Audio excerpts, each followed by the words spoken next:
correspondiente a cruce de archivos que preparamos para este encuentro, estas jornadas internas Panorama PUE. Este cruce de archivos se verifica entre dos archivos que un poco por casualidad, un poco por conexiones, por una red que se fue formando de una manera un poco imprevista, establecimos entre el archivo de Graciela Carnevale y el archivo del Programa de Agricultura Urbana de Rosario, que es el Fondo La Tuca. En ese sentido, digamos, trabajamos dos equipos, el equipo de Mónica Bernabé, que hoy no nos va a poder acompañar, está en Chile dando clases, así que bueno, le mandamos nuestros saludos y esperamos hacer las cosas lo mejor posible para que esté conforme con el trabajo que hemos realizado. Es un trabajo que, si bien, ya la podríamos poner acá de fondo, es que era la idea, iba a venir de comentarista y nos ha faltado. Podría ser una buena idea.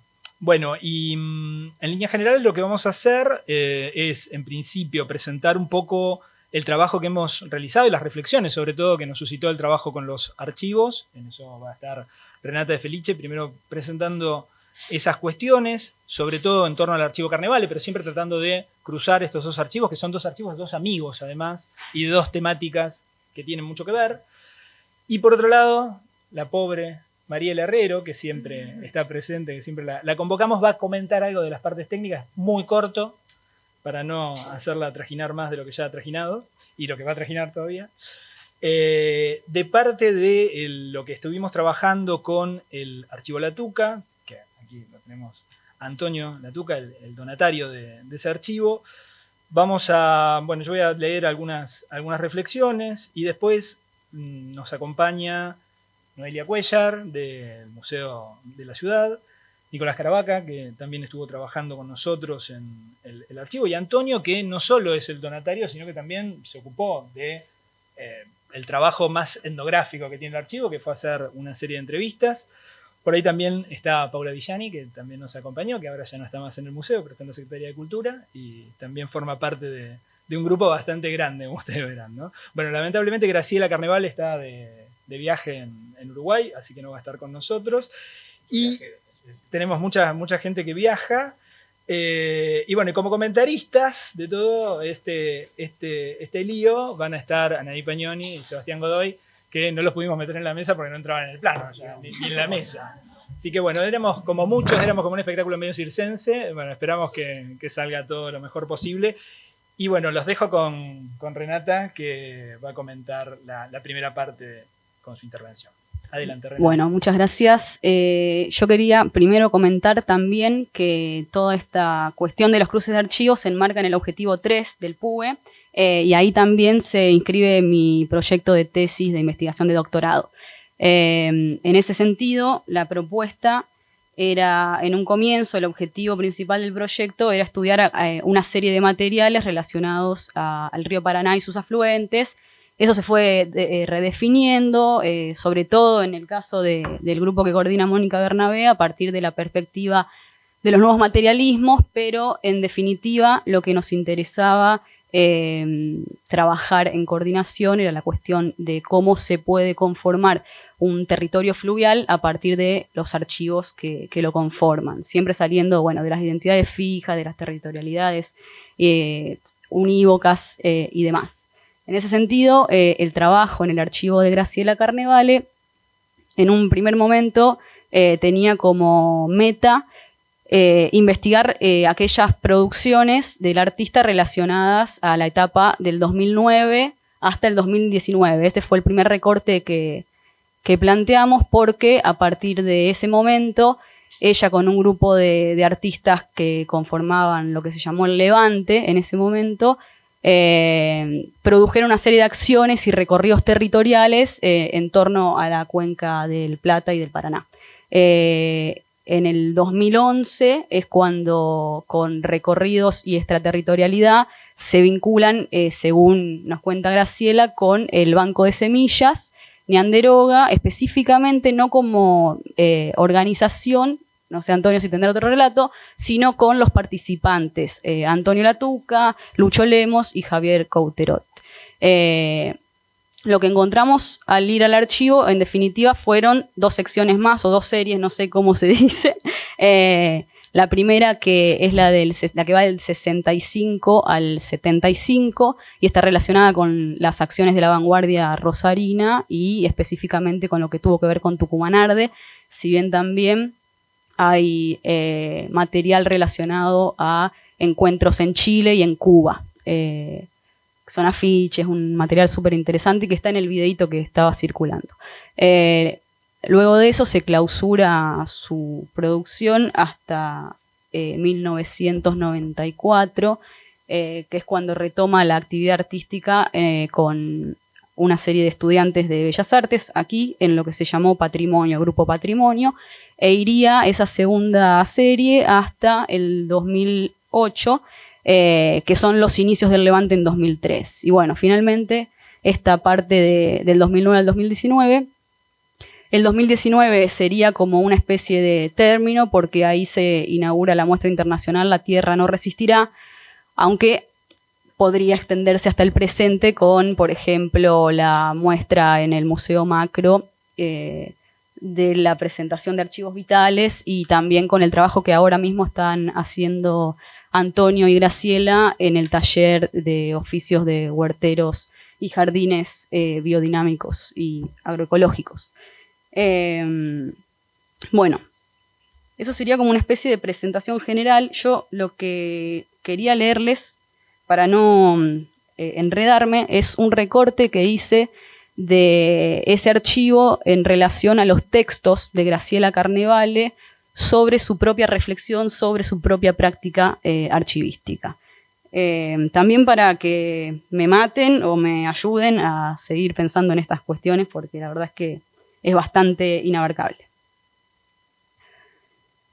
La figura del artista archivera se construye en la pulsión de colección de materiales heterogéneos a lo largo de su vida, para mostrarlos o no en exposiciones y encuentros. Los materiales no fueron reunidos con ese objeto, sino que han sido y son acumulados atendiendo a las relaciones afectivas que la une a ellos. Graciela Carnevale construye su archivo vital en el transcurso de sus propias experiencias. Domiciliado en su residencia particular, se caracteriza por permanecer abierto a las manipulaciones, ingresos, traslados y destrucciones que la propietaria ejerza sobre él. Una sensación de vértigo y movimiento, quizás más característica del dinamismo digital que de las descripciones tradicionales de los archivos físicos. Tras estas consideraciones, me interesa formular algunos interrogantes en un doble gesto de recorte y de respuesta incipiente. ¿Cómo leer los 25 textos en que Graciela Carnevale reflexiona sobre las fases de construcción de su archivo personal? ¿Cuáles son sus coyunturas de producción y circulación? ¿Cuáles sus tonos predominantes? Estas preguntas se relacionan con el problema más general sobre el modo en que los archivos personales impulsan la escritura e investigación de sus creadores. Fechados entre 1999 y 2019, cada uno de los textos breves firmados por Graciela Carnevale se expuso públicamente, como simposio, como apertura de taller, conferencia, presentación del libro, guión curatorial, artículo de revista, entrevista, excediendo así el dominio de lo privado al que corresponden por definición otros papeles, epistolarios, memorias o diarios. A pesar de eso, despliegan dimensiones autobiográficas implicadas en el relato del artista acerca de los procesos de conservación, destrucción y visibilización de sus materiales. ¿En qué zona situarlos si ni siquiera constituyen los borradores manuscritos de esas presentaciones, sino documentos que no resisten la crítica genética? Desbordan el archivo y la biblioteca. Desde una perspectiva normativa, encajarían en el área de documentación asociada, un elemento que por lo demás no es ni obligatorio ni prioritario para la normalización de las descripciones archivísticas. La decisión de organizar y analizar estos escritos parecería un repliegue o un retorno al predominio del emplazamiento discursivo, al reino textualista, superponiéndose a unos materiales abiertos también a otros soportes. Al mismo nivel de los recortes periodísticos, manifiestos, cartas, cuadernos de notas, encontramos fotografías, dibujos, afiches, cassettes, VHS, catálogos de muestras, discos de vinilo, manteles, diapositivas, volantes, desagregados en secciones que van de 1965 a la actualidad. Lo que es más, asignarle un foco privilegiado a la palabra de la productora expone el archivo a la fijación de un relato, unas preguntas y unos documentos por sobre otros posibles. El fuerte énfasis otorgado a la crítica de la subjetividad y sus máscaras autobiográficas en los archivos personales espejaría en este caso la postura de evitar la canonización o museificación de la autora. ¿Habría entonces que prescindir de esos textos? En primer lugar, al ser socializados por Carnevale en espacios institucionales, las construcciones y autofiguraciones del yo quedan expuestas más claramente que en las correspondencias u otras escrituras íntimas o privadas. El factor autobiográfico en estos escritos dista de ser confesional y se acerca más a un contrapunto entre el manifiesto y el tono desacralizante de la pregunta. En segundo lugar, la experiencia de los 60, que culmina en Tucumán Arde, es relatada desde la perspectiva de un artista agrupada con otros participantes. El origen de este archivo no fue un individuo aislado, escribe en Gramáticas y Metodologías del Archivo. Y para mí, hablar de los 60 es hablar de grupo, en la comunidad inconfesable. En tercer lugar, la emergencia de estos textos a fines de los 90 señala una estricta contemporaneidad con las investigaciones doctorales de Ana Longoni y Mariano Messmann, que desembocarán en el libro Del Ditela a Tucumán Arde, publicado en el 2000. Es decir, la relación entre la investigación académica y la consulta de unos materiales privados que habían quedado en suspenso durante 20 años impulsa su visibilización, ordenamiento y sistematización. En una palabra, los imbuye de una dimensión archivística, instituyente. Dice Lila Caimari, la conciencia crítica del archivo no es incompatible con la intervención constructora del archivo. La proclama de que estos son casi los únicos documentos disponibles del Grupo de Arte de Vanguardia los vuelve deseables, objeto de producciones críticas y de solicitudes para mostrarlos y reproducirlos en actividades del Museo de Arte Contemporáneo de Barcelona, el Museo Nacional Centro de Arte de Reina Sofía, el Museo de Arte Contemporáneo de Rosario, la Galería Mira Madrid, el Instituto Goethe, etcétera, etcétera, etcétera. La contradicción radica en que este carácter constructivo opera sobre unos materiales producidos en su mayoría durante el auge vanguardista de un grupo que buscaba romper definitivamente con la institución arte. Incluso ese poder arcóntico se usufructúa a veces como pequeña resistencia a la cooptación por el mercado del arte, como en el caso de la respuesta verbal a Sylvie Rolf de Art Gallery, del 2018. Y les voy a citar el comienzo, que dice Graciela: agradezco la invitación, pero no puedo aceptarla. Hacer una exposición de Tucumán Arde con material del archivo en la galería tal como está planteada, con una finalidad comercial y de legitimación en el circuito del arte, coincidiendo con Art Basel Cities, es contradecir el sentido de esta acción que apostó a salir de la institución arte para intervenir en la transformación de la sociedad. Es además ir en contra de las políticas de exhibición del archivo que hemos llevado adelante durante todos estos años. La fluctuación entre el tono testimonial, el interrogativo y el manifestario restan espacio a la nostalgia y a la mitificación. En sus diferentes articulaciones se abren a lo que es posible hacer todavía con esos restos y lo que no. Se vuelven así tonos programáticos. Reactivar el archivo, sostener su localización en Rosario, hacerlo digitalmente accesible, cómo, por qué y dónde mostrarlo, interrogarlo a partir de las denuncias presentes y del contacto de los investigadores con esos materiales, todas estas son acciones que propician la escritura y la reactualización de ciertas problemáticas de acuerdo con las agendas académicas. A lo largo de 2 décadas de reflexiones, se percibe en los textos de Graciela Carnevale un desplazamiento desde el recuento autobiográfico de su experiencia durante los 60, donde los documentos son citados como sostén de la argumentación, a una serie de teorizaciones sobre el archivo y sus posibilidades, pasando por la selección de otras zonas posteriores a ese origen figurado del archivo. Desde el 2003, los textos empiezan a referirse a la conservación de materiales de los 70, por ejemplo, afiches del primer encuentro del Cono Sur, organizado por el Instituto de Arte Latinoamericano de Chile en 1972, y el Encuentro de Plástica Latinoamericana de La Habana en 1973. Y empiezan también a vincular el archivo ya no solo con la coyuntura en que se lo muestra, sino también con las prácticas de la propia artista en otros grupos como el Levante. Las preguntas formuladas en estos textos son 137. Me quedaré con una y sus constelaciones. La de qué hacer con el archivo en el presente, planteada de manera indirecta en la comunidad inconfesable. Dice Graciela, creo que es hoy un momento para cuestionar, asumir la experiencia estética como una experiencia de cuestionamiento permanente. Eso es de 1999. Y traducida a términos netamente interrogativos, dice en Pequeña Historia, ¿qué es una foto de un niño con hambre? ¿Qué es una imagen de un hombre en una vivienda miserable? ¿Qué es un obrero en situación precaria? ¿Qué es un manifiesto separado de su historia? Esta directriz se escenifica en la rememoración de las acciones del grupo de arte de vanguardia y la radicalización del arte durante los 60 desde el presente de la narración.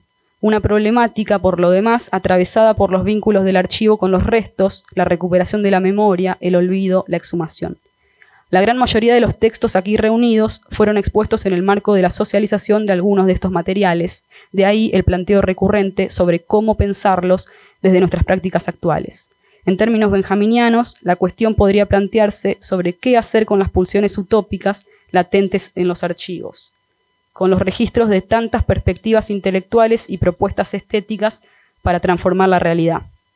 Creo que hay al menos dos propuestas ante esto. La primera consiste en el reencauce de esos restos vanguardistas a través de esos efectos programáticos, es decir, junto a la permanente interrogación conviven sentencias breves, rotundas, tomadas polémicamente como programa y como consignas. La segunda se muestra en la reactivación de ciertas zonas de esos documentos en diferentes contextos.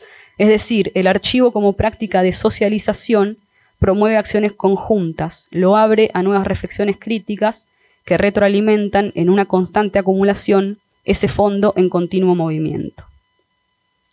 En la propuesta radical del arqueólogo de los medios, Wolfgang Ernst, el archivo físico es el lugar de almacenamiento y cómputo, no es el murmullo de las voces que lo pueblan. La construcción de sentido, la interpretación, es ajena, externa al archivo. Esta lectura desmantela el animismo del archivo en las perspectivas de Walter Benjamin, Arlette Farge o Michel Foucault. El silencio del archivo de Ernst anula la vida de los archivos, propia, según él, de la narración de la historia y de la memoria cultural, pero no del almacenamiento administrativo. ¿Qué ocurre cuando, como estudia Juan José Mendoza en Los archivos _, ese almacenamiento se codifica experimentalmente en bacterias, abonando así el camino para la comprensión de la vida como un nuevo lugar para la domicilización de los archivos? La escena recurrente en el archivo Carnevale consiste en esa vitalidad. Dicho rápidamente, cada vez que atravesamos su puerta, ella está ahí y los materiales se acrecientan. Su presencia interviene en los comentarios sobre la procedencia de algún documento, en la realización de diagramas para ordenarlos creativamente, en invitaciones a otros artistas para que cuenten su participación en las actividades compartidas, en propuestas para salir de allí e involucrarnos en sus proyectos colaborativos actuales. La multiplicación de los materiales conlleva una multiplicación de la noción de archivo, porque es heterogéneo, porque al mostrarse en cada nueva exposición cambia el orden, un orden que por lo demás no tiene asignado previamente, ya que no fueron clasificados en su totalidad, o porque al entrevistar a alguien sobre alguno de esos aspectos, o al escribir sobre él, esos nuevos registros comenzarán a integrar el archivo. Pero además, esta pluralidad se incrementa por las sucesivas reflexiones en que la artista discute, piensa, escribe, una amplitud en contacto con las prácticas contemporáneas en las que participa. Así, en octubre del 2021 produjimos en conjunto la presentación audiovisual de El agricultor agroecológico Lucho Lemos, uno de los fundadores del Banco de Semillas Ñanderoga de Rosario, para ser proyectada en la mesa redonda Construcción Comunitaria de Archivos Vitales del Museo Macro, en el marco del Encuentro Internacional Archivos del Común 4, Archivos por Venir. Graciela Carnevale propuso al Banco de Semillas, donde se custodian y acondicionan especies biodiversas desde los 90 como un archivo inusual, vital y con una potencia de futuro. La agroecología pone a circular saberes ancestrales, transmitidos comunitariamente, soslayados por el predominio de las políticas neoextractivistas del monocultivo agrario. rescata plantas medicinales y semillas traídas por los migrantes correntinos, paraguayos, chaqueños. Las multiplica, las dona, recibe variedades nuevas, las conserva, las adapta, las democratiza. Estas acciones encuentran asociaciones directas con las demandas activistas de los archivos locales. Visibilizar la información, hacerla accesible, mostrarlo silenciado, compartirlo. En las salidas, en las fugas del archivo, puede atisbarse una conexión entre las propuestas transformadoras de los 60 y todo lo que resta por hacer en términos de políticas de preservación y socialización de nuestros archivos endebles. Dice Graciela, la conservación de los archivos nos desafía a pensar políticas diferentes de modos de experimentar y acceder a la cultura. ¿Es posible hablar de un archivo del presente? ¿Cuáles son los límites de la noción disparada irremisiblemente a los dominios de la metáfora? ¿Qué lugar otorgarle a la voz de los productores en todo esto? ¿Qué hacer con las instrucciones del porvenir dejadas por esos creadores? Quizás al tomar las preguntas que el arte y el activismo le hacen al archivo desde su rotundo carácter dialógico, una pregunta siempre se formula para alguien más, la escritura de la historia puede devenir una literatura de coacción. Bueno.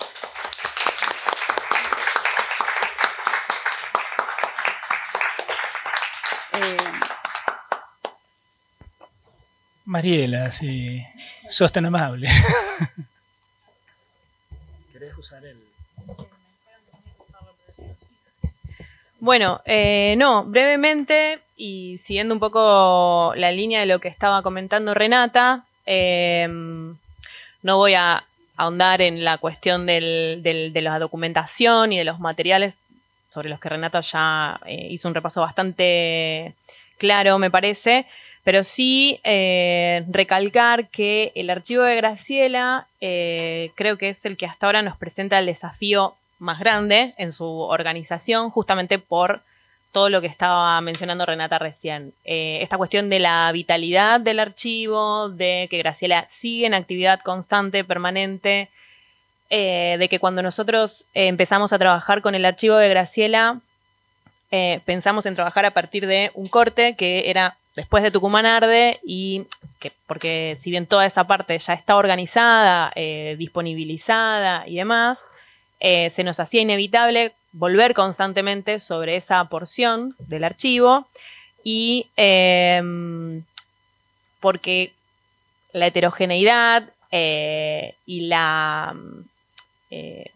el volumen y aparte la gran parte de documentación intangible que hay en el archivo de Graciela, bueno, nos hacía no dificultoso, pero sí muy difícil, desafiante y muy difícil de pensar cómo organizar en términos archivísticos ese fondo. Y por supuesto además porque Graciela es muy cuidadosa con esa cuestión, y por momentos cuando le planteábamos, bueno, la organización podría ser de esta manera, siguiendo siempre las normas estandarizadas, a Graciela un poco le hace ruido esa cuestión, entonces estamos constantemente pensando todavía cómo organizarlo para no acallar, podríamos decirlo así, esa vitalidad y esa heterogeneidad y ese diálogo permanente y constante que establece la propia obra de Graciela con su propia obra, digamos, ¿no? Por eso es que todavía no tenemos una organización clara y definida, seguimos trabajando en eso, y el desafío más grande, creo, es no corrernos de la archivística concreta, pero sí tratar de darle una organización lo más creativa posible y lo más fiel a la obra de Graciela en cuanto a esta cuestión móvil que tiene su actividad, ¿no? Bueno, de todos modos, el archivo ya está avanzado en la descripción, con todo lo que pudimos trabajar, con todo lo que está en algún soporte, digamos, ya está, todas las unidades documentales están descriptas. Trabajaron en ese aspecto 3 pasantes que ya terminaron, que eran chicas que venían de artes, entonces ya estaban un poco involucradas en la obra de Graciela y conocían una gran parte. Y ya estuvimos avanzando en la digitalización de toda esa documentación. Es decir, solamente nos queda terminar de definir cómo clasificarlo, ¿no? Bueno, creo que no mucho más.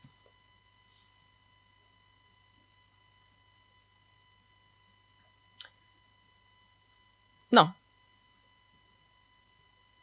No, bueno, contamos con un inventario de esa documentación que se puede consultar, lo tenemos disponible, pero bueno, para el Atom habrá que esperar. Eso, nada más.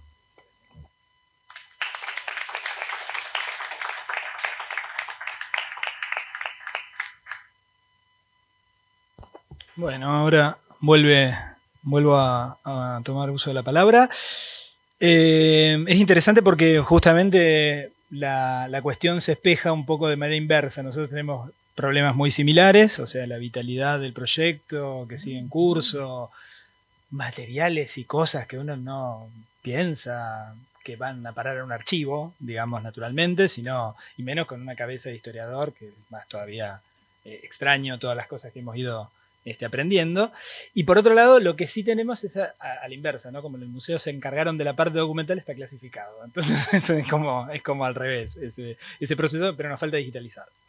Así que bueno, lo que yo les voy a presentar simplemente son algunas reflexiones que fuimos haciendo en la medida en que nos fuimos internando en este archivo, que es un archivo de la Agroecología Urbana de Rosario. Es el archivo que conforma el fondo de Antonio Latuca, que es un archivo de un proyecto que surgió, digamos, justamente Lucho Lemos fue uno de sus animadores, y Antonio también, el otro gran animador de ese proyecto, pero es un proyecto colectivo que surge, digamos, en los años 80, que tiene distintos procesos de institucionalización, que esos procesos de institucionalización están muy atados a los procesos de crisis económica de la Argentina y a las problemáticas alimentarias en principio, pero también a las problemáticas de la falta de empleo y trabajo. Y que creo que junto con el problema ecológico que también traen este programa, digamos, de agricultura urbana y de agroecología, son problemáticas sumamente actuales y contemporáneas. Bueno, lo que les voy a compartir es simplemente un escrito que está en proceso, o sea, es un escrito que probablemente termine siendo alguna otra cosa, como se planteaba en la mesa anterior, probablemente en algún momento hagamos un artículo o algo con esto, pero es solo un esbozo introductorio, así que bueno, les pido disculpas y sobre todo va a desentonar con lo que acaba de leer Renata, que siempre hace las cosas y escribe muy bien. Por otra parte, digamos, yo no estilo hacer esto, es en el único lugar que lo hago es acá, o sea, en el único lugar que leo es en el IECH. Debe ser porque me hago a las formas del lugar, ¿no? Bueno, los seres humanos producimos los alimentos para producirnos a nosotros mismos. Como sabemos, resulta imposible continuar manteniendo la separación naturaleza-cultura. A partir de postular la desarticulación de los binarios humanos y no humanos, el riesgo que pesa sobre la denominada o antes denominada naturaleza es un riesgo autodestructivo. La dimensión productiva de la agroecología entra en discusión con el extractivismo y con el consumo fetichista respecto al tiempo, el espacio y el producto. Se propone como un modo de producción alternativo al hegemónico, pero también como el planteamiento de otro modo de existencia. Se trata sobre todo de iniciar, a través de la agroecología, lo que Deleuze llamó una micropolítica. Las huertas agroecológicas son, a la vez, un fin y un medio, donde ocurren una pluralidad de prácticas. Las huertas proveen el alimento, nuestro sustento, y producen potencias vitales para fundar y amparar territorios mundos. Se trata de un conjunto de prácticas emergentes que ensamblan su potencia en la producción de subjetividades y la imaginación-construcción de alternativas de reapropiación existencial frente a la precarización de la vida.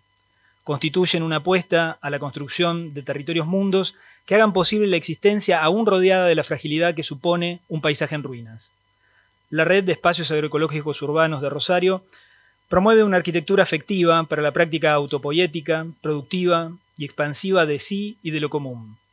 Ese intercambio en red de experiencias huerteras fomentan la producción de un mundo aparte. Cada huerta es un oasis verde en el desierto de pavimento y juntas conforman un archipiélago de islas verdes en un mar gris de cemento y hormigón.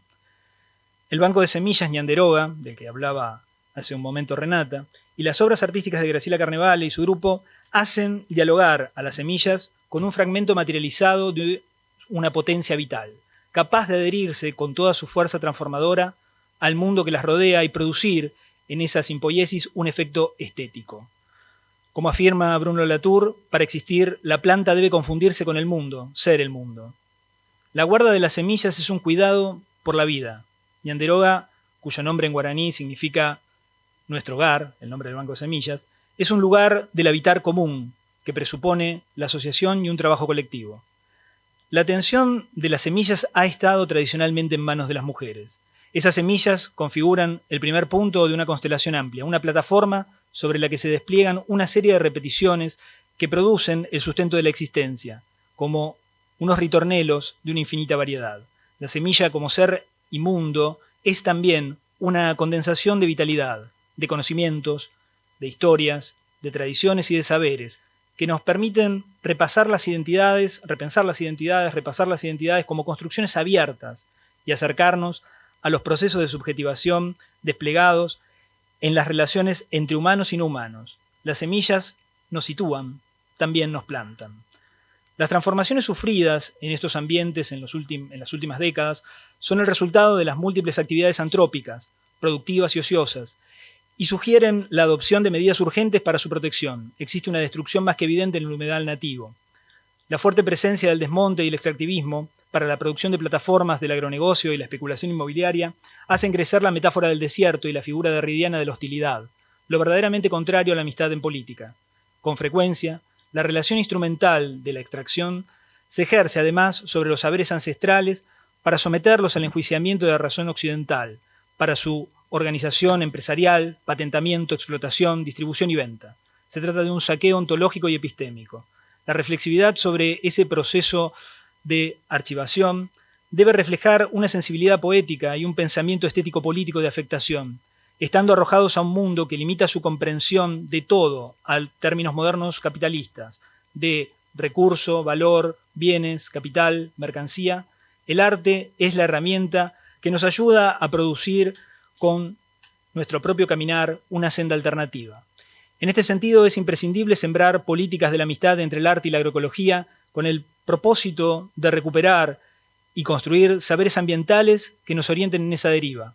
Esta invitación a caminar y a cambiar configura una itinerancia errante sobre una senda de la que no parecen quedar huellas. Habitamos en el desierto, la tierra del nihilismo extractivo, pero la única tierra que tenemos.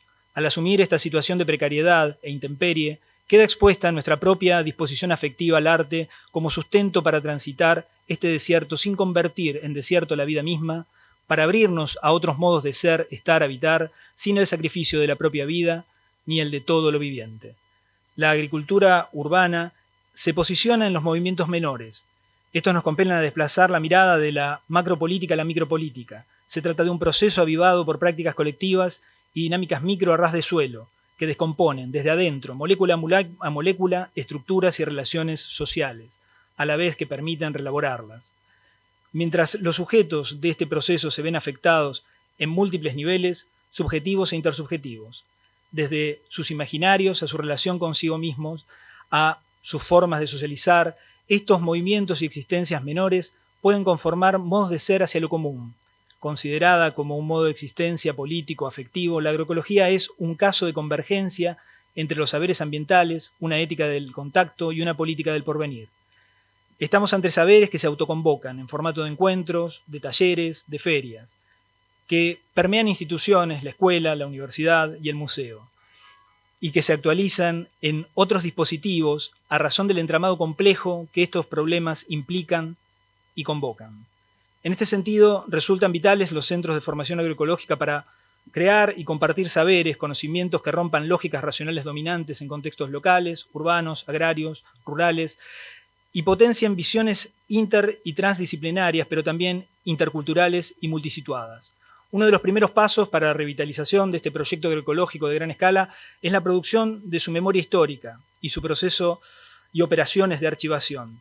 El efecto de esas operaciones y de ese proceso es un archivo que combina distintos formatos, pero que busca constituirse en un archivo vivo, una manera de preservar el pasado y de intentar vislumbrar el porvenir de un proyecto a la vez productivo, ecológico, social y político. Gracias.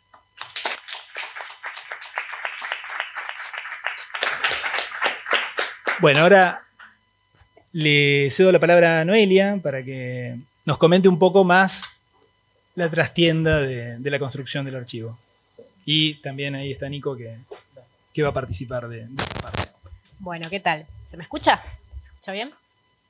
Bueno, yo soy Noelia Cuellar, soy profesora de historia egresada. Acércate, no se escucha. ¿Qué tal? ¿Ahora? ¿Se escucha? Ahí. Bueno, les decía, soy profesora de historia egresada de esta facultad y trabajo en el Museo de la Ciudad. Estoy hace relativamente poco, hace un año, estuve mucho tiempo trabajando en el Museo de la Memoria, en el área colección, trabajando el patrimonio artístico del museo. Y cuando me traslado al Museo de la Ciudad, empiezo a integrar el área comunidades junto a Paula Vilani, que está ahí sentada. Y bueno, entre todos los programas y proyectos que incumben al área, empezamos a trabajar con completar en realidad el archivo, el fondo Antonio Latuca, para seguir construyendo el archivo del programa de agricultura urbana. Así que yo voy a leer un escrito para poder hacer ese enlace del museo, de la ciudad y el trabajo con Antonio y el IECH. Así que bueno, voy a leer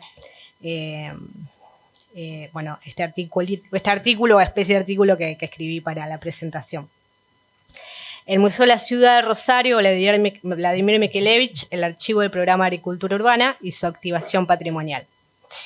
Al día de hoy, la misión del Museo de la Ciudad es promover al museo como un lugar social que piensa las identidades de rosarinas y rosarinos a partir de su participación e inclusión sociocomunitaria.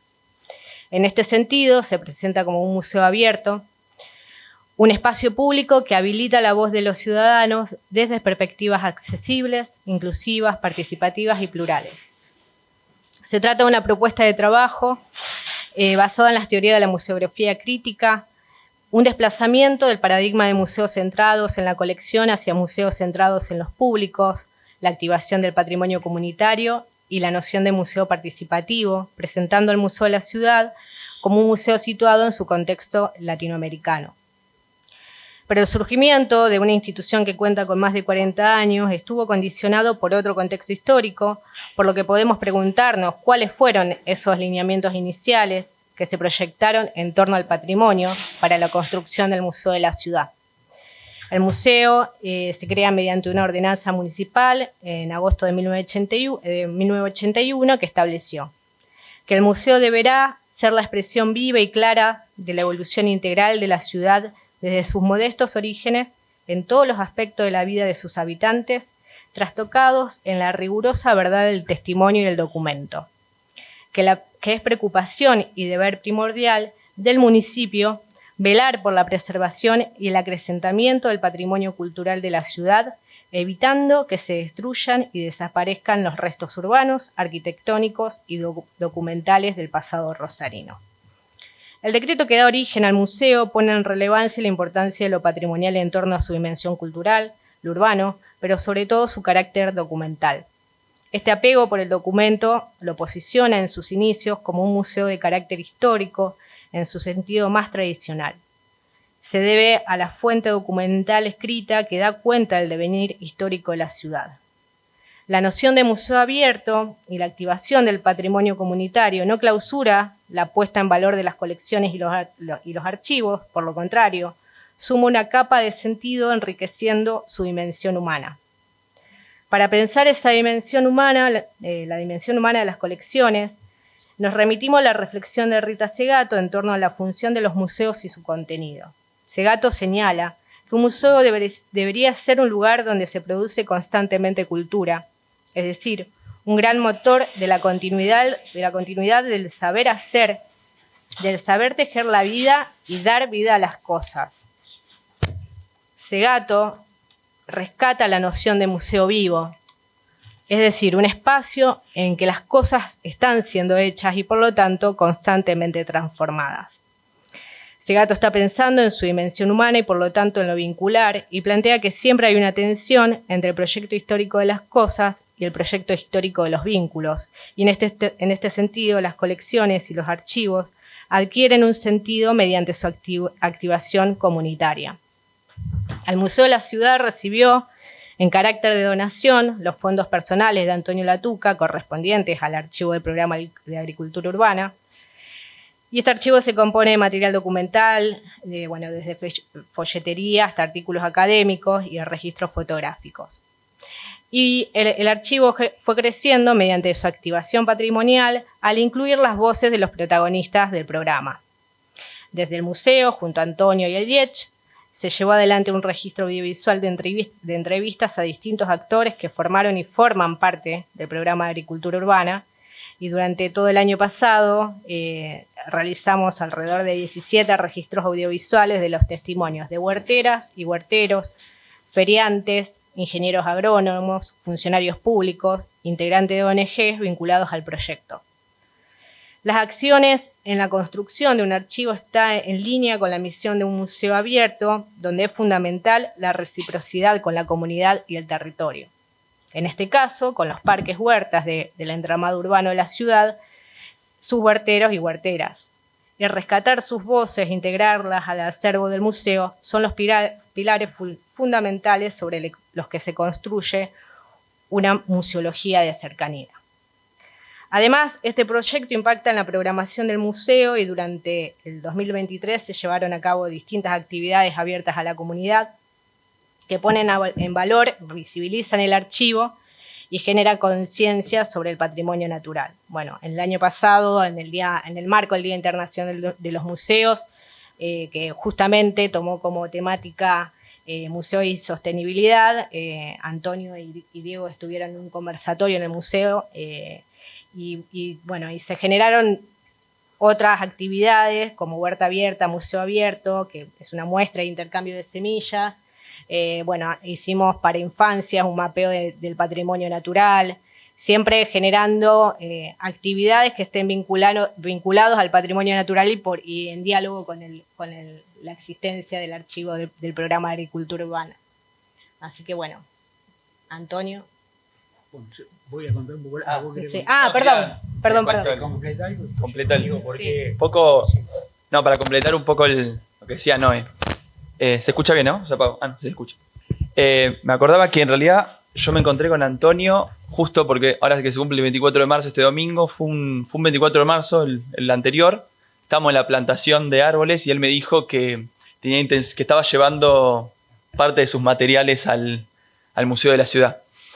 Y primero ahí le conté a Diego rápidamente el tema y primero me puso muy contento que sea el Museo de la Ciudad porque cómo están trabajando en el Museo de la Ciudad con estos temas y la dinámica que tenían me pareció que era ideal y oportuno que lleven a ese espacio parte de los materiales que Antonio donó. Lo que me parece muy atinado también, el emplazamiento donde está el museo me parece que es importante para pensar este archivo de agricultura urbana.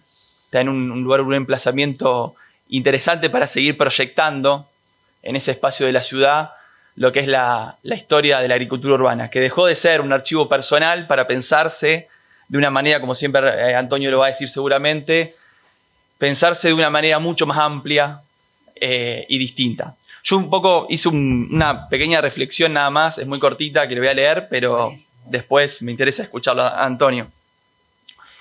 Un poco es así, es muy cortita, una hojita. La conformación de un archivo de estas características, producto de la iniciativa de Antonio Latuca de donar una serie de materiales que tenía bajo su patrimonio al Museo de la Ciudad, abre un portal que pretende no solo repensar nuestra historia reciente, sino provocar en este contexto que pareciera que no existen alternativas a las prácticas hegemónicas, un campo de posibilidades a partir de lo existente. No tiene pretensiones de construir a partir de una mirada nostálgica, sino de impulsar a partir de una memoria activa las dinámicas que permiten visualizar otros territorios posibles, indagando en formas introspectivas la ciudad que tenemos y que deseamos. Es por eso que pretendemos que sea un archivo vivo, como bien lo dijo Diego, para construir de forma colaborativa a partir de la confluencia de distintas expresiones que admitan proyectar nuevos horizontes. Esta iniciativa aspira a entablar un diálogo con una amplia red de actores que construyen la ciudad todos los días, por lo que este acervo en permanente mutación tiene la potencialidad de impulsar prácticas y voces de individuos para configurar otros modos de ser y de estar en el mundo. La configuración de este archivo forma parte de acciones que interpelan las dinámicas actuales, para mostrar otras prácticas posibles que se dan desde una micropolítica de los territorios en permanente interacción con otras dinámicas que varían de escala y de incidencia. Es por eso que todo lo registrado hasta el momento, que van desde los registros audiovisuales, que decía Noé, junto con revistas, folletos, recortes de diarios, materiales académicos, registros fotográficos, son las expresiones de las interacciones colectivas que permitieron co-crear espacios de vida, además de una invitación a interrogarnos sobre las transformaciones que permanentemente las ciudades producen. En tiempo en que estas experiencias quedan postergadas por no ingresar en los flujos de capitales globales en que demanda la época, los contundentes colapsos localizados que viven nuestras ciudades y que erosionan las condiciones de vida, nos advierte de las crisis climáticas y sociales en las que estamos insertos. La puesta en valor de experiencias como la de la agricultura urbana ante los riesgos socioambientales permanentes nos interpela a visibilizar, potenciar y crear otras dinámicas que rompan con la monotonía impuesta desde una mirada cenital. Por eso, para finalizar, quiero destacar este cruce de archivos como una parte de una búsqueda por imaginar otras realidades a partir de esta confluencia entre el arte y la agricultura urbana. La necesidad de repensar las prácticas, los discursos, las imágenes que demandan cada contexto forman parte de la configuración de alternativas que se retroalimentan para potenciar la diversidad en las formas de vida, resistiendo a la implementación de modelos preestablecidos, digitalizados por saberes técnicos que no dialogan con los territorios. La recuperación del pasado como forma de incorporar las resistencias y la memoria colectiva permiten resignificar y darle otra dinámica a las prácticas comunitarias. El rescate de la historia en cada geografía es un aliciente para proyectar otros futuros posibles, dejando de lado las representaciones que anulan las expresiones plurales, tanto de humanos como de no humanos, que coexisten en estos ecosistemas. Desde la activación de estas existencias menores, como lo dice David Lapouchet, reclaman un nuevo modo de ver, de percibir, de poblar y de luchar. Por eso tiene un virtual lleno de posibles, siempre que se les reconozca su derecho a existir. Así que es un poco la reflexión. Y bueno, esperemos que dentro de poco podamos mostrarle parte de lo que es el archivo digitalizado. Bueno, yo primero quiero agradecer la oportunidad de compartir tanto a Liech como al museo en su momento, y voy a ser muy breve porque los compañeros que me precedieron y las compañeras contaron casi todo, pero voy a contar por qué yo decidí en un momento donar todo lo que yo tenía. Hace 4 años el municipio ganó el premio a nivel mundial de la ciudad, un premio muy importante, como la ciudad que más preservaba el cambio climático a partir del programa de agricultura urbana y de otro proyecto que es Cinturón Verde de acá de Rosario. Bueno, en ese momento yo ya estaba jubilado, las autoridades del municipio me preguntan la historia y bueno, yo tenía en mi casa 3 cajas con récord, bueno, con todo lo que dijeron antes, y digo, bueno, mañana mis hijos te lo tiran todo, y fui al Museo de la Ciudad porque me parecía algo importante. Pero ¿por qué pienso que es importante? Como dijeron los compañeros que me precedieron, para la vida de una persona casi 40 años, que hace casi 40 años, si yo bien vengo de la lucha de los 70, porque por eso también la conocía Graciela de antes, de Tucumán Arde y de todo eso, son casi 40 años que yo empiezo con el tema de la agricultura. Y hoy nosotros como sociedad estamos tan esquizofrénicos que la agricultura, que nos da todo, primero la comida, después las plantas medicinales, después la fibra para la ropa, material para el hábitat, está considerada dentro de la escala social como un oficio del pasado y el más bajo. O sea, los agricultores están desapareciendo. Cuando yo estudié agronomía, que estudié en la dictadura, se dejó de hablar de agricultor. Nos decían que no podíamos hablar más de agricultor con lo que significa la palabra, ¿no es cierto? De agro y de cultura. Y de culto. La palabra cultura viene de culto, porque en un principio la agricultura estaba hecha solo acá en Europa por los sacerdotes, porque la tierra era sagrada, y acá por los chamanes de los distintos pueblos originarios. Sin embargo, hoy es algo que Entonces se prohibió la palabra casi agricultura. No se prohibió, nos dijeron que desde ahora hablemos de productor. Y nadie habla hoy de agricultor. Se habla de productor porque se capitalizó todo. O sea, el que produce la comida, que es básico, está considerado como el más bajo. Y está desapareciendo en todos lados. Acá la mayoría de los compañeros que trabajan la tierra son nuestros hermanos bolivianos, que se autoexplotan, como mi abuelo, que fue agricultor acá en su momento. Pero bueno, hace 80 años que se autoexplotaran la familia, no había otra. Pero hoy no tendría que ser así.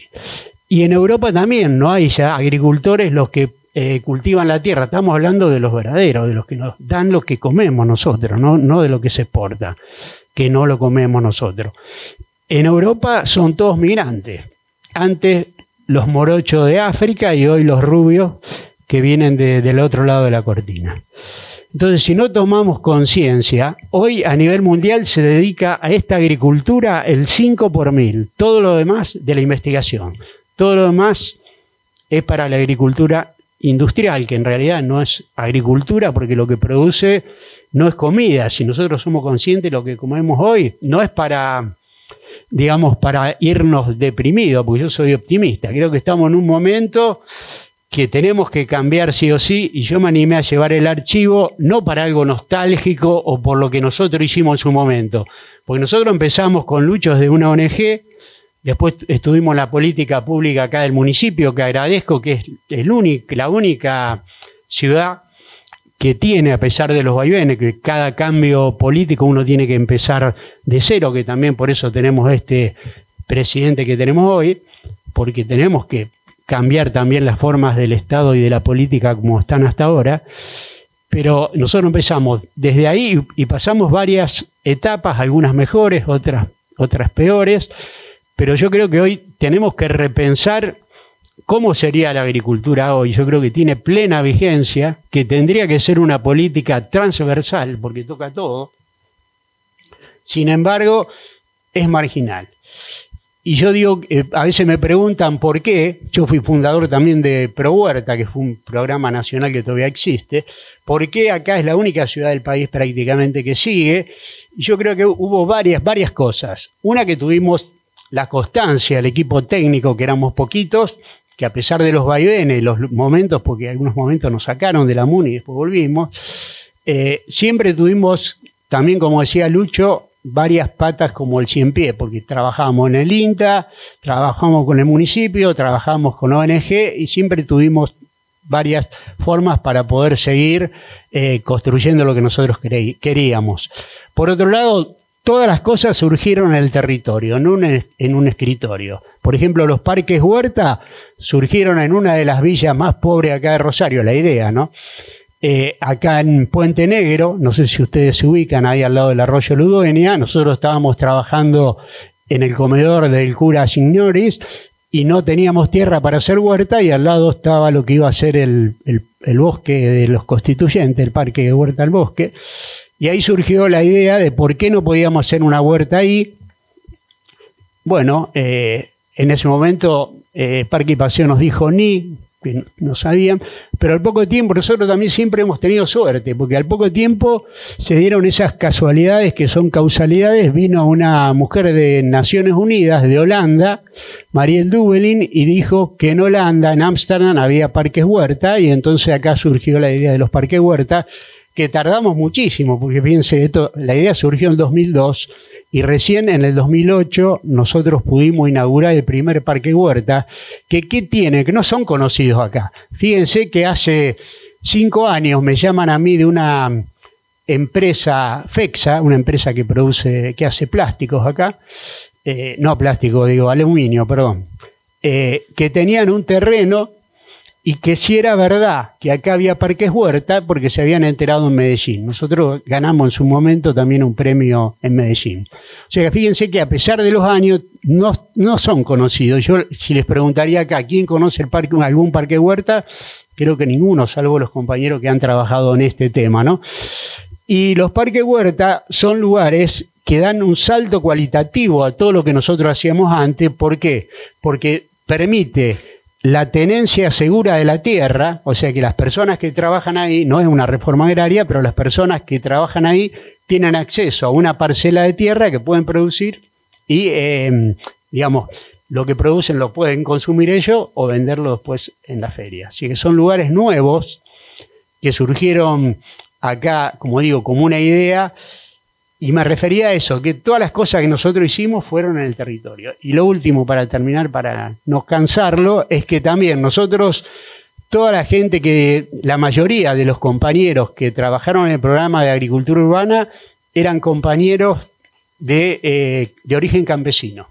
Rosario tuvo también una particularidad, tiene una particularidad de mucha gente que emigró del interior, por ejemplo, como digo, Lucho y muchos compañeros. En un momento el municipio hizo un estudio de dónde era la mayor cantidad de gente que vivía acá en las villas, en los asentamientos, y eran de Goya. Y Goya tiene una cultura muy importante, de ellos yo agradezco todo lo que aprendí de estos compañeros, porque yo soy ingeniero agrónomo, máster en agroecología, pero toda la parte de plantas y de todo lo aprendí y todo lo de semillas en el territorio trabajando. Y estos compañeros fueron incorporados. Nosotros logramos, primero desde la ONG y después al municipio de Rosario, los técnicos eran lo que nosotros llamamos técnicos de base, promotores, que eso es una riqueza también particular que generalmente en otros lugares no existe. Bueno, yo no quiero cansarlos, hay mucho material de esto, yo creo que está todo por hacerse. Rosario ganó muchos premios por esto. Y los premios fueron importantes para darle visibilidad. Porque como yo digo, para la vida de una persona 40 años son muchos. Para mí son más de la mitad de mi vida. Pero para una idea no. Porque cuando nosotros empezamos esto casi no existía. Esta idea de que era la agroecología. Bueno, la palabra agroecología tampoco existía todavía porque surgió después científicamente unos años después. Pero yo creo que tiene plena vigencia, que tenemos que tomar conciencia, que es muy importante que acá que en el IECH, en el museo, se conozca, y después todo lo que podemos hacer nosotros, porque el rol del consumidor es fundamental. Y hay un movimiento a nivel mundial que se llama la agricultura sustentada por los consumidores, que los consumidores, en cambio de ser consumidores, serían coagricultores. Se encargarían de la parte de comercialización y ganan todo. ¿Por qué gana el coagricultor? Porque puede comer comida de verdad. O sea, se asocia con el agricultor, le financia algo para que después él le devuelva se hacen convenios para que él le devuelva con lo que va a comer. Entonces eso es un germen que acá en Rosario no hay todavía. Yo intenté varias veces, pero al final quedó siempre por la mitad, pero creo que es algo muy importante que podemos hacer. Y bueno, como eso muchas cosas. Después están las ferias acá en Rosario.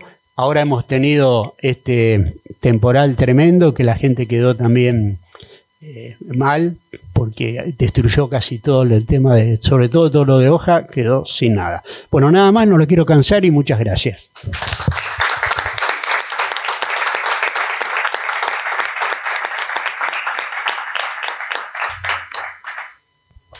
Bueno, muchas gracias Antonio, muchas gracias Nico, muchas gracias Noé. Damos paso a los comentarios, si estamos bien de tiempo. Vos que sos la...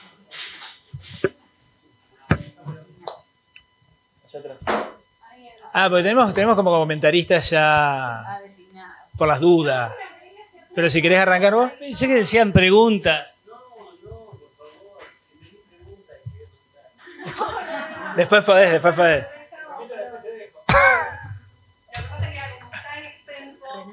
Claro, era como para buscarle la vuelta, ¿no? El gran problema. Bueno, hola a todos. ¿Se escucha bien?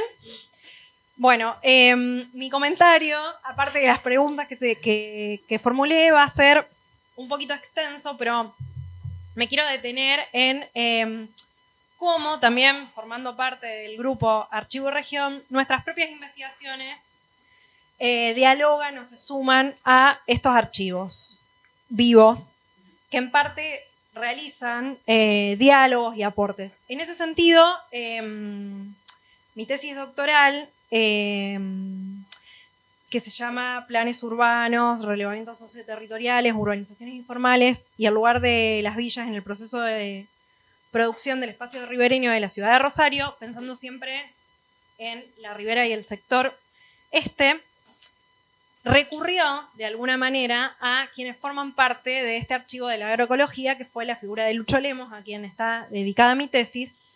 Y en ese sentido, a la luz de todas las investigaciones que nosotros venimos realizando, me voy a detener 2 minutos en leerles 2 comentarios de el relevamiento y las entrevistas que yo fui haciendo a través de mi trabajo etnográfico, para que ustedes vean la dimensión histórica y la dimensión territorial que tienen las huertas. En este caso, la primera huerta donde Lucho trabajó, que fue en los años 80, que son las huertas familiares del Mangrullo, que se encuentran en la zona sur-este de Rosario. Lucho, que para mi investigación es Pedro, nos dice en ese momento: nosotros hicimos las huertas, arrancamos con la huerta para esperar que la cooperativa de vivienda, que era el proyecto que se estaba desarrollando en Saladillo Sur y en el Mangrullo, pudiera estar presente. ¿Qué íbamos a hacer mientras tanto? Para que la gente no se desaliente, para que la gente tuviese algo con lo cual acompañar ese hábitat que lo que nos pedía era no solo ocuparnos de la vivienda, sino de todos los aspectos de su vida. En este mismo sentido, y con relación a algo que a mí me interesa pensar, y que es algo que también tiene que ver con la dimensión de la región y del archivo, que es lo que venimos pensando desde la línea, Sandra, que es otra vecina del Mangrullo y es una antigua pescadora, contesta: aprovechamos la cerca que teníamos gracias a la huerta, porque teníamos que cuidar los ranchos para que los animales no entraran. Y de esa forma fuimos organizando la villa. La villa se organizó en terrenos donde en el fondo existían las huertas. Y eso nos permitía, a la vez, ordenar. Y que la villa no fuese como las otras villas, que no estuviese toda apilada, que tuviese su propia organización territorial. En este sentido, que si bien el recorte y la idea de las huertas familiares tiene una trascendencia histórica y está enmarcada dentro de una investigación, lo que sí nos parece interesante es poder recuperar esto que apareció por ahí para poder pensar en el territorio y las territorializaciones.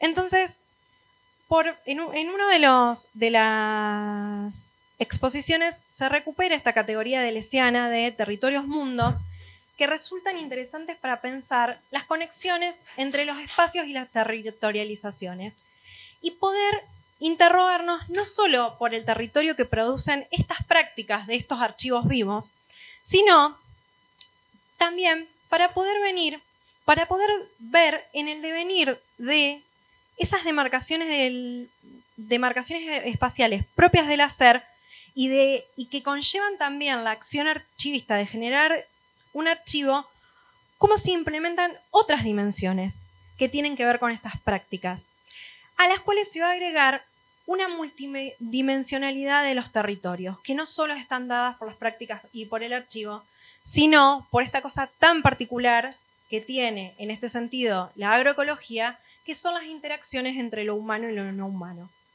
Estos territorios mundos, donde conviven la huerta, la semilla, la tierra, los huerteros, los técnicos, la ciudad, las prácticas artísticas, y que ahora debemos agregar los archivos, existen en infinitas enumeraciones. Pero también hay otras enumeraciones que todavía no somos capaces de identificar y que ni siquiera podemos analizar, de la cual, como dijo Nico, nos abren a pensar en otro mundo. Solo para poner un ejemplo y pensando un poco en cómo se produce esta transformación del paisaje urbano, que podemos ver no solo en los parques huertas, sino en cómo las huertas familiares del Mangrullo pusieron o modificaron el espacio, como nos advierte Anna Sings en uno de sus textos, hay que cuestionar la exclusividad territorial y pensar las interacciones multiespaciales. En sus propias palabras, en las propias palabras de esta autora, sus geografías expansivas y superpuestas se resisten a los modelos comunes que dividen el mundo. No hay un tu espacio y el mío. Hay una nueva territorialización de lo común en el encuentro de las prácticas que a la vez renueva nuestra mirada sobre cómo vemos esos paisajes urbanos. Esto es solo un pequeño aporte para poder pensar desde lo espacial todos los comentarios que ustedes vinieron haciendo. Es también lo que nos ha disparado a pensar territorialmente en esta dinámica de territorialización, territorio, todo lo que venimos trabajando con la línea. Y por otro lado, dado la investigación del archivo y que nos pidieron que haga comentarios, voy a sumar una pregunta que tiene que ver con, para los dos archivos, pensando en estas interacciones y en este nuevo concepto que viene a ponernos en cuestión de los archivos vivos,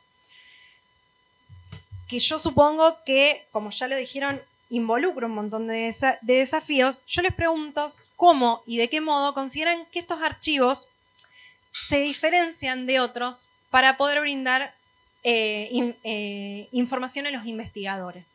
En ese sentido, obviamente que todos los que trabajamos la línea sentimos que la información es muy rica y que permite revisar muchísimas cosas, principalmente en mi caso en el plano espacial, pero creo que hay una serie de aspectos que los debe convocar que tienen que ver con la organización, el soporte, la materialidad, las conexiones de esos archivos, que hace que nos podamos hacer otras preguntas como yo me hice con relación a el paisaje urbano y la organización espacial del territorio. Muchas gracias.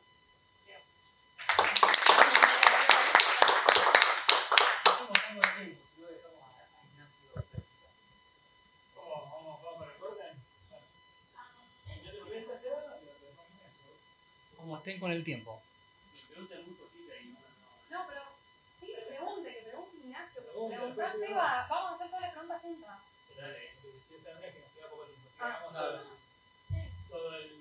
Toda la ronda de preguntas. Ahora vamos por ahí. 10 minutitos. 10 minutos más lo podemos extender. Bueno, yo no voy a hacer preguntas, así lo resumimos nomás.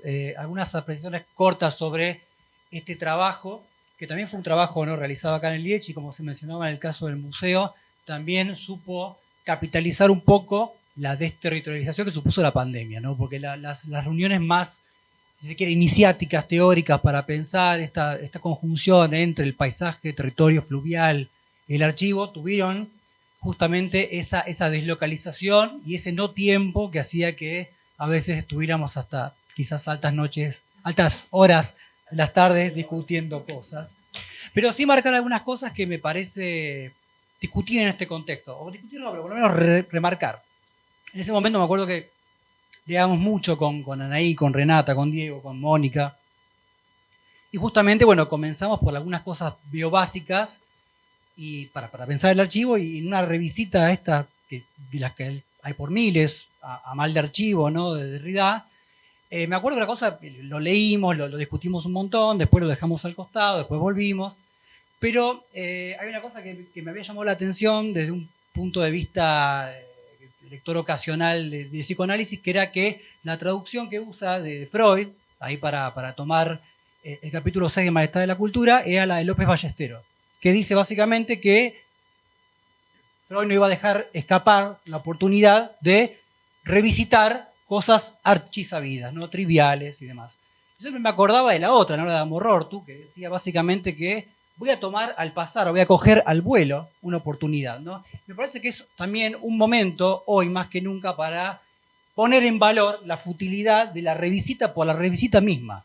Porque a veces las preguntas no tienen que ver con una oportunidad coyuntural específica, sino justamente volver a archivos que han tenido muchos diálogos, como los de Graciela, ¿no?, como el tuyo, digamos que me parece que hay que, momentos donde se nos pide utilidad y se nos pide básicamente una cuestión acumulativa de producción, hay que volver a estas cosas. Sobre esto, pensar que estos archivos no son archivos de su, digamos, su fondo material último de conservación, ya han hablado de archivos vivos, sino también son archivos de modos de hacer. ¿Qué son modos de hacer?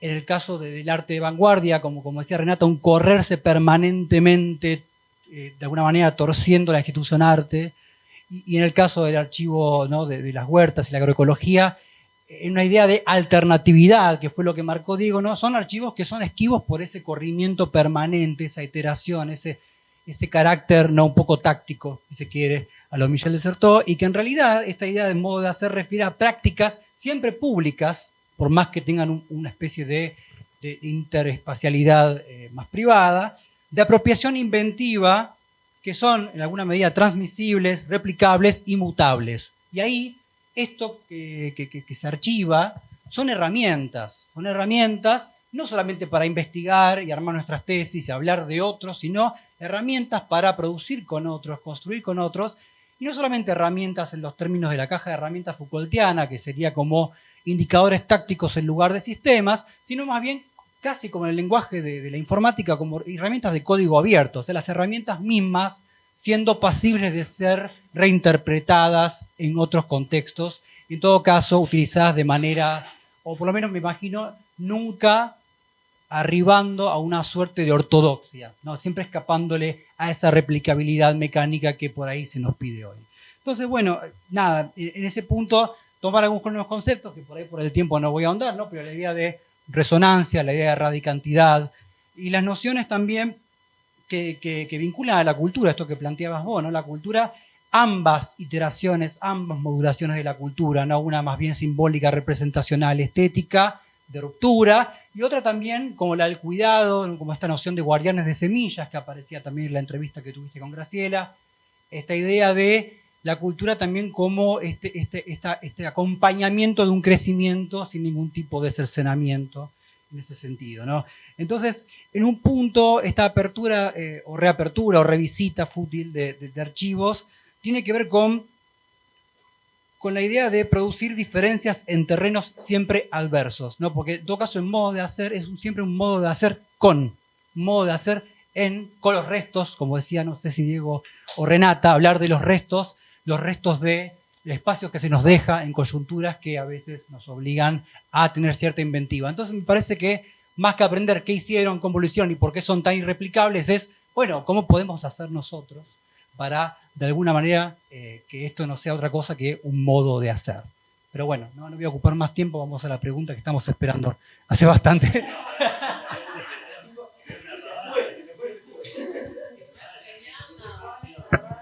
No, mejor no pregunto nada y listo. Me gustó la idea esa, no sé, quería preguntarles en qué consiste. Bueno, que no sé si de Carnevale o de la Tuca, en la idea del archivo de semillas, porque banco de semillas uno sabe cómo funciona. El archivo de semillas, ¿cómo funciona? Porque una semilla, si vos estás mucho tiempo sin usarla, deja de ser semilla.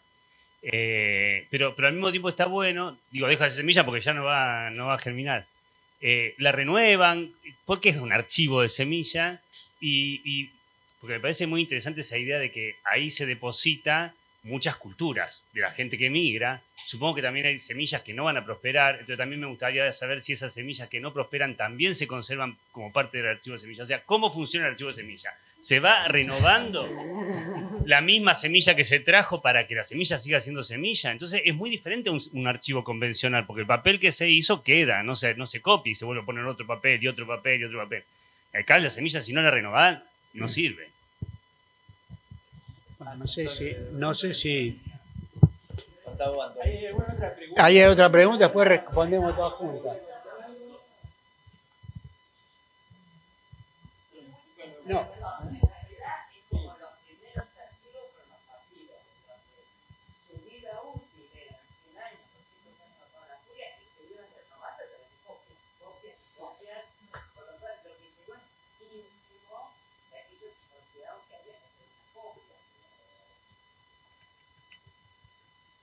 No, bueno, en general los bancos de semillas, las semillas están en lugares, digamos, en heladeras, en lugares para que se conserve. Pero la idea de Lucho y otros compañeros acá campesinos cuando generaron el banco, en realidad se llama banco de semillas, o en otros lugares se llama caso de semillas, era un banco vivo.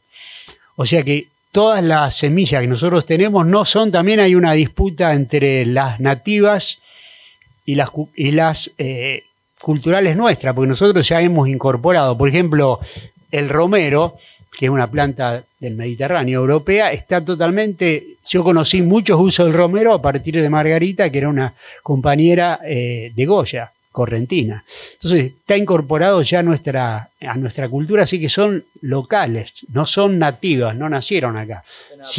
Se han adaptado. Bueno, nosotros hemos trabajó mucho Lucho y muchos de los compañeros huerteros en adaptar. Todas las semillas que nosotros tenemos están adaptadas acá a Rosario. Nosotros tenemos un lugar que tampoco a lo mejor ustedes conocen, se llama el Centro Agroecológico Biodinámico, que queda acá en la zona sur de Rosario, y ahí está el banco de semilla. Una de las prácticas que hacemos es el madrinazgo y el padrinazgo 2 veces al año, en la primavera y en el otoño, que a una persona que quiere ser madrina o padrino de una semilla, nosotros le entregamos la semilla con el compromiso que después la cultive y la devuelva. Y también el uso, ¿por qué se perdieron muchas semillas?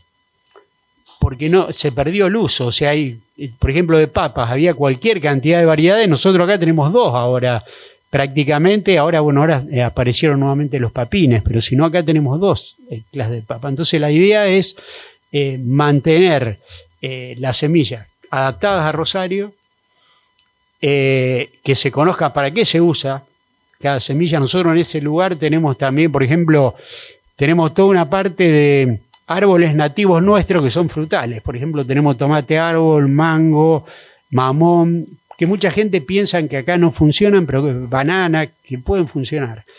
Y la idea es esto, del banco vivo, no solo de semillas, sino también de las plantas que se reproducen de otra manera, que también tenemos ahí eso. O sea que tenemos también un manual de cómo, porque también el tema de cómo se reproducen las semillas también es un arte. Y bueno, eso nomás. Algunas de las otras inquietudes que hubieron en relación a esto mismo, digamos, que preguntabas vos, Anaí, que tenía que ver un poco con la pregunta de Ignacio. Nosotros tuvimos proyectos el año pasado muy ambiciosos, que bueno, después, como se dice en política ahora, pasaron cosas. Pero teníamos un proyecto muy optimista, diría Antonio, que era tratar de llevar todo eso que Antonio todo el tiempo está diciendo que ustedes no conocen, y uno dice, ¿y por qué no lo conocen? Y no lo conocen porque no queda en lugares próximos a la ciudad, sino que hay una tenencia segura de la tierra, hay gente que puede trabajar la tierra con ciertas formas de trabajo, etcétera, pero eso se da en terrenos periféricos, digamos, ¿no? En zona, de algún modo, que esa tierra es una tierra que no tiene muchas expectativas de valorización en los términos, digamos, más rentables. En este caso, lo que nosotros estábamos tratando de hacer era traer eso al Parque Independencia, digamos, que estuviera ahí cerca del museo, que fuera como un anexo del museo, y eso también implicaba replicar el banco de semillas, ¿no? Y ver qué pasaba con eso. Pero bueno, fue un proyecto y armar un jardín botánico, digamos, para ir un poco más allá. Para ir un poco más allá, pero bueno, era como una especie de cosa bastante que tenía como sus... Después había como proyectos más locos, que era como, por ejemplo, usar la medialuna del hipódromo como un lugar donde se pudiera hacer un parque huerta, que es gigante, probablemente la superficie más grande del Parque Independencia. Pero bueno, son cosas que ahora quedaron un poco en proyecto, pero bueno, no los desestimamos, que en algún momento las cosas vayan para otro lado y podamos llevarlo adelante. Pero bueno, la idea ahí, más que de archivar las semillas, era poner el banco en un lugar que pudiera funcionar con otros intercambiadores, con otras madrinas y otros padrinos, con otra gente. Así como la gente va a buscar al rosedal las rosas en el momento de corte, que la gente fuera a buscar las semillas al banco que estaba en el museo. Era un poco esa la idea. Con respecto, y con esto ya voy cerrando, con respecto a lo de cómo hacer qué pensar con esto del archivo vivo. Bueno, en principio porque es un archivo que, como ven, tiene proyectos, entonces sigue escribiendo, se sigue produciendo, se sigue archivando. Y por otro lado, una cosa que sí se me ocurre que puede funcionar quizá, desde mi experiencia de usuario de archivos, y de este otro archivo que tiene, como bien decía Ignacio, que tiene más o menos la misma, de hecho creo que el primer archivo que fuimos juntos, de modo que tenemos más o menos una experiencia común en eso. De algún modo me parecía que una posibilidad era también que hubiera algún tipo de proceso de interacción de aquellos usuarios del archivo con el archivo, procesos de archivación de quienes usan el archivo. Que eso no se da mucho. O sea, uno va al archivo y tiene una actitud un poco extractiva del archivo, ¿no? Voy, saco y me voy, digamos. Algo que un antropólogo, acá está Paula, que no me deja mentir, tendría mucho más problemas para hacer, digamos, ¿no? Ir al campo, hablar con los agentes, con los informantes clave, desaparecer y nunca más dar señales de vida, ¿no? Sería más complejo eso, digamos, ¿no? O sea, hay como una relación de ida y vuelta, un feedback, que por ahí quizá en relaciones más tradicionales con los archivos también podemos empezar a cultivar procesos de archivación de personas que van al archivo, hacen su trabajo de archivo y que, bueno, que pueden devolverle algo a ese archivo también de lo que ese archivo produjo en ellos y lo que no solo, digamos, el libro que sale como producto, sino también algunas cosas más en crudo, si se quiere. No sé si alguien más quiere agregar algo. Bueno, les agradecemos muchísimo que hayan estado y por la atención.